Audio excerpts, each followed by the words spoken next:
नमस्कार, बहुत बहुत स्वागत। आप देख रहे हैं न्यूज़ 18 का डिजिटल प्लेटफॉर्म। मैं हूं आपके साथ ऋतु ज्ञानवानी। बात करने वाले हैं वायरल गर्ल मोनालिसा की। मध्य प्रदेश के खरगोन जिले में स्थित महेश्वर निवासी मोनालिसा भोसले के मामले में एक नया मोड़ आ चुका है।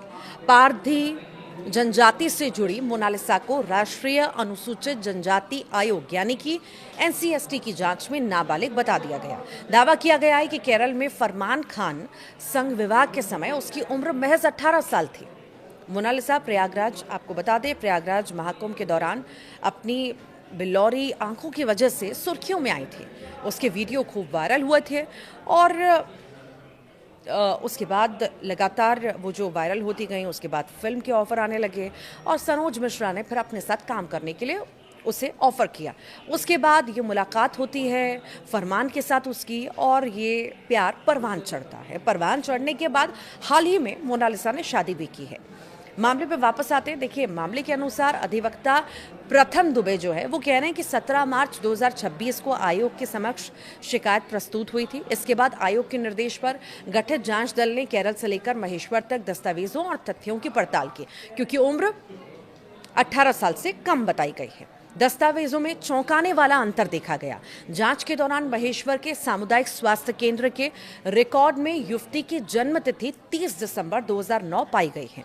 इसके आधार पर 11 मार्च 2026 को हुए विवाह के समय उसकी उम्र करीब 16 साल बताई गई है। जांच में यह भी सामने आया कि केरल में विवाह पंजीयन के लिए उपयोग किए गए जन्म प्रमाण पत्र में अलग जन्म तिथि दर्ज की गई थी। जांच टीम ने इसे संदिग्ध बताते हुए संबंधित दस्तावेजों के आधार पर निरस्त कराने के निर्देश भी दिए और निर्देश दिए जाने की बात भी कही। अब इसी मामले में महेश्वर थाने में एफआईआर दर्ज हुई है। देखिए, आयोग की अनुशंसा के बाद महेश्वर थाने पर अपहरण सहित अन्य धाराओं में प्रकरण दर्ज किए जाने की जानकारी दी गई है। पुलिस द्वारा मामले की जांच शुरू कर दी गई है। मामले को लेकर इंदौर आईजी अनुराग ने बताया कि उक्त मामले में एफआईआर दर्ज हो चुकी है और आगे विवेचना की जा रही है। राजनीतिक और अन्य पहलुओं पर भी सवाल उठाए गए हैं। इस विवाह को लेकर कुछ संगठनों और राजनेताओं की भूमिका पर भी सवाल उठाए गए हैं। हालांकि इन आरोपों की स्वतंत्र पुष्टि नहीं हो सकी है और संबंधित पक्षों की ओर से कोई आधिकारिक प्रतिक्रिया सामने नहीं आई है। आयोग और पुलिस की विस्तृत रिपोर्ट सार्वजनिक होना अभी बाकी है।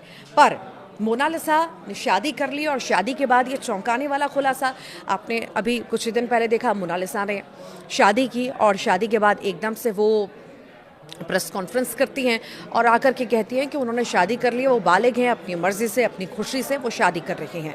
प्रेस कॉन्फ्रेंस में वो ये कहती हैं और उसके बाद सनोज मिश्रा की एंट्री होती है। वो कहते हैं कि नहीं, ये लव जिहाद है और लव जिहाद की बातें लगातार होती रहीं, जिसका पलटवार मोनालिसा ने खुद किया।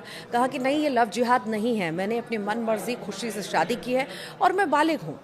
ये उसके पार्टनर के द्वारा भी कहा गया। और इसी पर जो है, जब सनोज मिश्रा उस पर आरोप लगाते हैं, फरमान पर आरोप लगाते हैं, तो यहाँ पर मोनालिसा सनोज मिश्रा पर कई तरह के आरोप लगा देती है। छेड़खानी के आरोप लगाती है, गलत तरह से छूने के आरोप लगाती है और उसके बाद मामला ये बढ़ता ही जाता है। अब जब मामला यहाँ पहुँचा है, लव जिहाद का मैटर बढ़ते तो ये सामने आया है कि उम्र जो है मोनालिसा की 16 साल 2 महीने है। और अब ये जब खुलासा हुआ है तो अब इसकी जांच पड़ताल भी हो रही है और फरमान के खिलाफ महेश्वर में एफआईआर भी हो चुकी है। पॉक्सो एक्ट के तहत ये एफआईआर हुई है और भी कई धाराओं में ये एफआईआर हुई है। कहा जा रहा है कि फंसाया गया है, नाबालिग को बहलाया फुसलाया गया, उसे अपने साथ ले जाया गया और शादी कर ली गई। अब देखना होगा, जब इस मामले का खुलासा हुआ है, उम्र कम पाई गई है, तो आखिर फरमान के ऊपर क्या वाकई ये आरोप लगते हैं कि उसने बहला फुसला कर मोनालिसा को फंसाया, उससे शादी कर ली। अब देखना होगा ये पूरा जो मामला है क्या अंतिम रूप लेता है। आप क्या सोचते हैं, ज़रूर बताइएगा।